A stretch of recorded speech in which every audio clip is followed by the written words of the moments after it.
नमस्कार दोस्तों, मैं सचिन त्यागी और मेरे YouTube चैनल में एक बार फिर आपका बहुत बहुत स्वागत है। और आज हम डिस्कस करेंगे एक इलेक्ट्रो होम्योपैथी औषधि के बारे में। S11 S10 तक हम लोग पढ़ चुके हैं, S10 तक हम लोग देख चुके हैं अभी तक मेडिसिन को। और अब मैंने ये डिसाइड किया है कि पहले मैं YouTube चैनल पे सारी 38 मेडिसिन कंप्लीट करूँगा, और जो डिज़ीज़ का डिस्क्रिप्शन और ट्रीटमेंट हमारा चल रहा था वो मेरी वेबसाइट की पोस्ट के थ्रू आपको मिलता रहेगा। मतलब वो मैं वेबसाइट पे डालूँगा और यहाँ पे ट्रीटमेंट जो रेमेडीज़ हैं उनको मैं कंप्लीट करूँगा।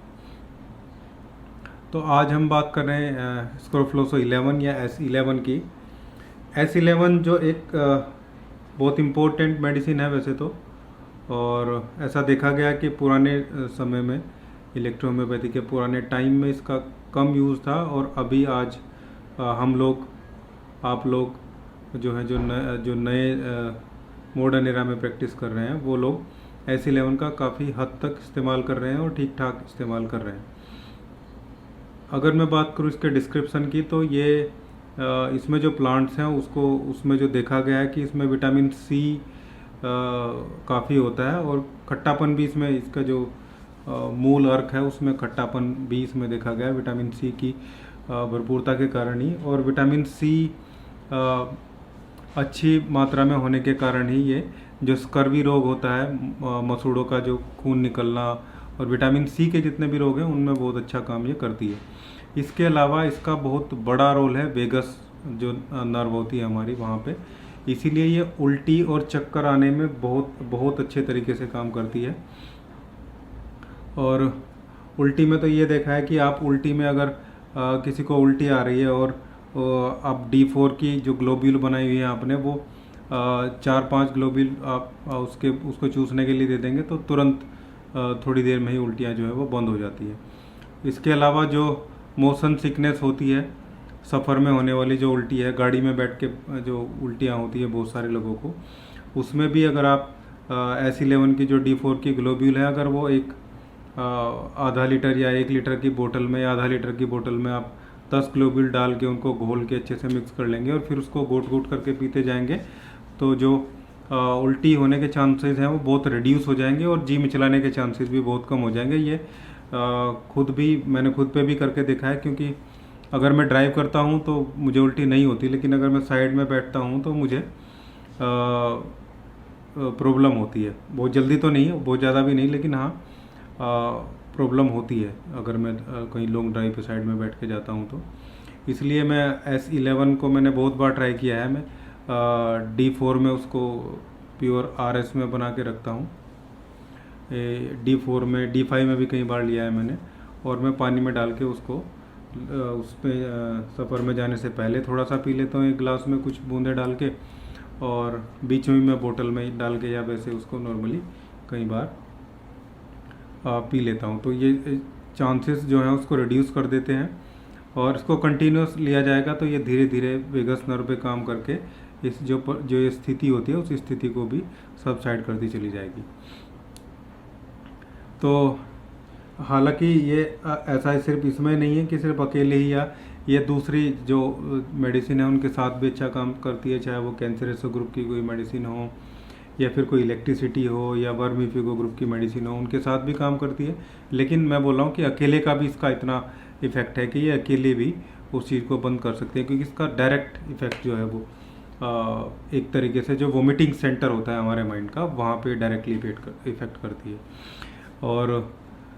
वैसे तो इफ़ेक्ट जो है श्वसन तंत्र पे भी है, क्योंकि S10 की बहुत सारी मेडिसिन इसमें है, और इसलिए S10 और S11 की कई सारी जो प्लांट्स हैं वो मैच करते हैं। तो उल्टी में, चक्कर में S10 भी जो है काम करता है उल्टियाँ होने में, लेकिन S11 स्पेसिफिक है। और इसके अलावा भी ये एंटी एस्थमेटिक है, अस्थमा के अटैक में भी इसको आप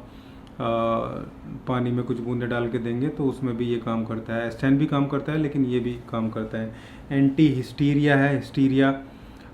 जो होता है उसको रोकने में, उसको प्रिवेंट करने में ये मदद करता है।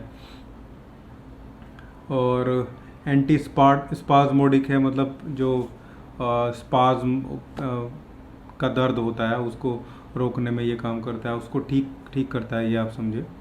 आप किसी प्रिवेंशन के रूप में ले रहे हैं तो उसको प्रिवेंट भी करता है, इसलिए हम इसमें एंटी भी लगा सकते हैं पहले। एंटी इन्फ्लेमेटिव है, एंटी डिप्थीरियटिक है, डाइजेस्टिव रेमेडी है। नोज़िया, जैसे मैंने बताया आपको, नोज़िया उल्टी होने का सेंसेशन जैसे लगना जैसे उल्टी होगी, उसको भी प्रिवेंट करता है। और जो उल्टियाँ औरतों को होती हैं उनके प्रेगनेंसी टाइम में, उसको भी ये रोकने का काम करता है S11। वर्टाइगो, चक्कर आना, कई बार बहुत सारी लेडीज़ को ऊपर देखते हुए चक्कर आते हैं, अगर वो ऊपर कपड़े उतारती हैं या कुछ भी करती हैं तो वहाँ भी जो है ये, हालांकि वो सर्वाइकल की वजह से भी हो सकता है, तो फिर वो भी देखना है आपको। लेकिन अगर मैं नॉर्मली बात करूँ तो उसमें भी S11 काम करता है, ये देखा गया है। इसके अलावा एक इसका थोड़ा अटपटा सा लगने वाला है, बहुत सारे लोग उसको मानते नहीं हैं, या हो सकता है वो चीज़ है, लेकिन कैंसरेसो 4C4 के साथ S11 को मिला के देने से ये टूटी हुई हड्डी और फ्रैक्चर को भी जल्दी जोड़ने का काम करता है। और आप इसको उपयोग करके देखेंगे तो भी लाइटर डाइल्यूशन में अगर आप देंगे तो अच्छा काम करेगा, ये बहुत अच्छा काम करेगा। या फिर आप इसकी ग्लोब्यूल बना के D4 में, और फिर उसकी 4 से 5 ग्लोब्यूल को आप 1 लीटर पानी में घोल के दे देंगे, और उसमें से फिर उसको बोलेंगे एक टॉनिक के रूप में, आप उसको 100 ml दे दीजिए, उसको बोलिए कि एक ढक्कन इनमें से 3 बार वो लेता रहे दिन में। नहीं तो फिर सीधा आप लाइटर डाइल्यूशन में इसको ले जा सकते हैं, लाइटर डाइल्यूशन में ले जाके उसको दे दीजिए, तो ये काम उसमें करेगा। इसके अलावा एक और इफ़ेक्ट इसका देखा गया है ऐसे लोगों पर जो तंबाकू और सिगरेट वगैरह बहुत ज़्यादा लेते हैं, तो उसकी जो आदत होती है, उसकी जो क्रेविंग होती है, जो उसकी शरीर मांग करता है, उसको ये धीरे धीरे रिड्यूस करता है, कम करता चला जाता है S11। तो ऐसे लोग जो छैनी, गुटखा, तंबाकू, बीड़ी, सिगरेट वगैरह पीते हैं, उसको ये बहुत धीरे धीरे और बहुत इफ़ेक्टिवली ठीक करता चल जाता है। जो क्रेविंग है उसकी वो धीरे धीरे कम होती चली जाती है।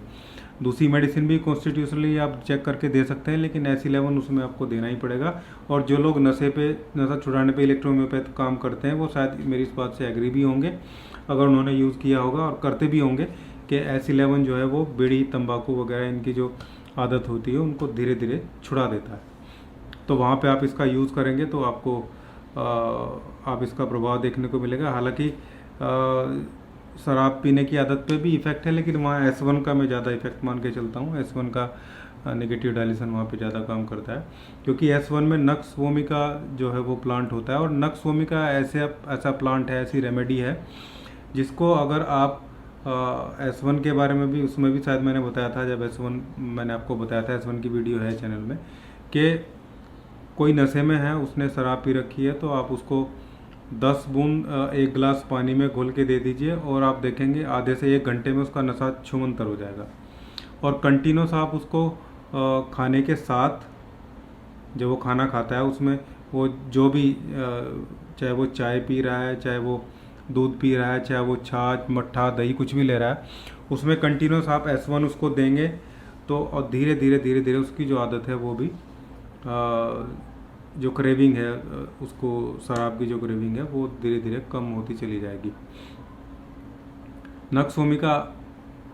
ऐसा प्लांट है जो शरीर के लगभग हर हिस्से पे काम करता है, कहीं पॉजिटिव में, कहीं नेगेटिव में, कहीं मोर नेगेटिव में। तो इसलिए जो S1 है उसको हम यूनिवर्सल रेमेडी बोलते हैं, कि भाई ये सब जगह, लगभग सब जगह यूज़, और लगी लिम्फेटिक है वो पूरी, लेकिन फिर भी वो सब जगह यूज़ होती है, यूनिवर्सल उसको बोला जाता है, यूनिवर्सल रेमेडी S1। तो और दूसरा मैंने बताया था कि भाई इसमें विटामिन C है, तो यानी कि मसूड़े के जो रोग होंगे, जो स्कर्वी और मुंह से जो खून, मसूड़े से जो खून निकलता है नॉर्मली अपने आप ही, वहाँ पे भी ये बहुत अच्छा काम करती है, और बहुत अच्छे इफेक्ट आपको स्कर्वी में इसको देखने के मिलेंगे। और भी चीज़ें इसके साथ में लगानी होंगी, लेकिन ये इसका सिलेक्शन ज़रूर रहेगा। इसके अलावा कोई स्पेसिफिक फूड या कोई और खाने की चीज़ देखकर कुछ लोगों को उल्टी आने लगती है। प्रेगनेंसी में भी ऐसा होता है कि किसी पर्टिकुलर चीज़ को, जैसे मोस्टली वुमेंस को आटे को जब वो गूंथती हैं तो उस टाइम उनको वोमिटिंग सेंसेशन होता है, तो वहाँ भी आप देखेंगे इसका सेकंड डाइल्यूशन अगर आप वहाँ पे देंगे या D5 जो लोग 19 में काम करते हैं, वैसे अगर सेकंड में देंगे, क्योंकि जो नर्वाइन चीज़ें हो जाती हैं उन पे जो है वो 147 ज़्यादा अच्छा काम करता है जब डीप में चीज़ें भेजनी होती हैं, और या माइंड लेवल की जो चीज़ें होती हैं। तो आप देखिए मेरे कहने से उस चीज़ में S11 का सेकंड डाइल्यूशन देखिए, वहाँ पे वो काम करेगा जिसको किसी खाने की चीज़ को देख के उल्टी का मन करता हो। इसके अलावा उल्टी में मैंने आपको बता दिया सेकंड डाइल्यूशन या फिर D4। एक जगह और आप इसका इफेक्ट देखेंगे और मैं चाहूँगा कि आप लोग यूज़ भी करें उसका। जब कभी किसी को लगे कि उसको सांस आने में तकलीफ़ हो रही है, कोई सांस में रुकावट जैसी उसको स्थिति महसूस हो रही है, तो आप इसका सेकंड डाइल्यूशन आप दें उसको, और आप देखेंगे कि थोड़ी देर में उसकी जो बेचैनी है, जो लग रहा है सांस में आने की स्थिति है, उसमें थोड़ा धीरे धीरे आराम आना, और थोड़ी देर में लगभग पूरा आराम उसको हो जाएगा। तो ये था दोस्तों S11 के बारे में, स्क्रोफुलोसो 11। और वैसे तो बहुत बड़े यूज़ हैं, लेकिन मैं चाहूँगा 3 जगह आप इसका यूज़ करें बहुत अच्छे से। एक उल्टी जैसा लगना, वोमिटिंग सेंसेशन, और प्रेगनेंसी में होने वाली उल्टियाँ, प्रेगनेंसी में होने वाला वोमिटिंग सेंसेशन, प्लस C4 के साथ फ्रैक्चर में, हड्डी के फ्रैक्चर में आप इसका यूज़ करें। और ये कि जो दम घुटने वाली चीज़ मैंने बताई है इसमें, ये 4 आप इसका इस्तेमाल करेंगे और देखेंगे कि ये इन जगह बहुत सटीक काम करती है, बहुत अच्छे से काम करती है। तो ये था S11 के बारे में, और उम्मीद है आपको अच्छा लगा होगा, और अच्छा लगा है तो प्लीज़ कमेंट कीजिएगा, शेयर कीजिएगा, और चैनल अगर अभी तक आपने सब्सक्राइब नहीं किया है तो प्लीज़ चैनल को सब्सक्राइब कीजिएगा। Thank you.